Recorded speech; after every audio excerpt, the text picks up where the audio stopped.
क्या शादी के बाद आपका पार्टनर आपकी बात सुनेगा या दोनों के बीच हमेशा ईगो, क्लेश, अहंकार का टकराव रहेगा? कुंडली मिलान में गुण तो मिल जाते हैं, लेकिन आपसी वशीकरण और मानसिक समर्पण कैसा रहेगा, यह सिर्फ वश्यकूट तय करता है। आइए जानते हैं इसका सटीक शास्त्रीय नियम। आज हम महत्वपूर्ण विषय वश्यकूट पर चर्चा कर रहे हैं, जो वैवाहिक जीवन में आपसी आकर्षण और नियंत्रण का आधार है। शास्त्रीय ग्रंथों के अनुसार वश्यकूट अष्टकूट मिलान का दूसरा कूट है, जिसे कुल 2 अंक दिए गए हैं। वश्य शब्द का अर्थ है वश में होना, अनुकूल होना या आकर्षित होना। यह कूट मुख्य रूप से यह देखता है कि विवाह के बाद वर और वधू का एक दूसरे के प्रति व्यवहार कैसा रहेगा।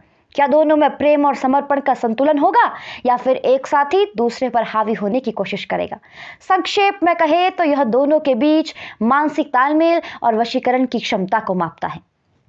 विद्वानों के अनुसार वश्यकूट की गणना के लिए सभी 12 राशियों को उनके प्राकृतिक स्वभाव के आधार पर 5 श्रेणियों में वर्गीकृत किया गया है। सबसे पहला चतुष्पद, 4 पैरों वाले जीव। इसमें मेष, वृषभ, सिंह, धनु का उत्तरार्ध आखिरी 15 अंश और मकर का पूर्वार्ध शुरुआती 15 अंश। दूसरी श्रेणी है द्विपद या मानव, 2 पैरों वाले मनुष्य। मिथुन, कन्या, तुला, धनु का पूर्वार्ध पहले 15 अंश और कुंभ। तीसरी श्रेणी है जलचर, पानी में रहने वाले जीव। कर्क, मकर का उत्तरार्ध आखिरी 15 अंश और मीन। चौथी श्रेणी है वंचर, जंगली जानवर।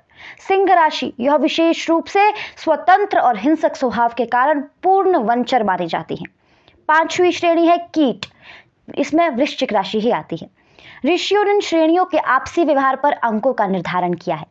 जैसे 2 अंक पूर्ण मिलान, जब दोनों की राशि एक ही श्रेणी की हो, जैसे दोनों मानव या दोनों जलचर, तो 2 अंक मिल जाते हैं। 1 अंक मित्रवत, एक श्रेणी दूसरी श्रेणी के अनुकूल हो। आधा अंक जब ना विशेष आकर्षण हो न शत्रुता। 0 अंक जिसे वश्य दोष भी कहते हैं, जब दोनों श्रेणियां एक दूसरे की जन्मजात विरोधी हो, जैसे मानव और वंचर या चतुष्पद और कीट। आइए इसे एक व्यवहारिक उदाहरण से समझते हैं। मान लीजिए वर की राशि मिथुन, मानव द्विपद श्रेणी है, और वधू की राशि सिंह, वंचर श्रेणी है। तो शास्त्रों के अनुसार जंगली जानवर वंचर हमेशा मनुष्य मानव के लिए भय या संकट का कारण बनता है। मनुष्य स्वाभाविक रूप से सिंह के सामने वश में नहीं आ सकता और सिंह मनुष्य पर हावी होने की कोशिश करेगा। प्रभाव इस मिलान में 0 अंक मिलते हैं, जिसे वश्य दोष कहा जाता है। इसके कारण वैवाहिक जीवन में वैचारिक मतभेद, एक दूसरे पर हुक्म चलाने की प्रवृत्ति और मानसिक तनाव की स्थिति बनती है। शास्त्रों में इसके परिहार अपवाद भी बताए गए हैं, जैसे राशि मैत्री, यदि वर वधु के राशि स्वामी आपस में परम मित्र हो, जैसे सूर्य और गुरु। नवमांश मैत्री, यदि दोनों के नवमांश पति आपस में मित्र या एक ही हो। नक्षत्र अनुकूलता, यदि दोनों के नक्षत्रों में आपस में मधुर संबंध हो, तो वश्य दोष का कुप्रभाव स्वतः ही समाप्त हो जाता है। आशा है वश्यकूट का यह शास्त्रीय विश्लेषण आपको पसंद आया होगा। आपकी इस विषय पर क्या राय है, कमेंट बॉक्स में जरूर साझा करें। धन्यवाद।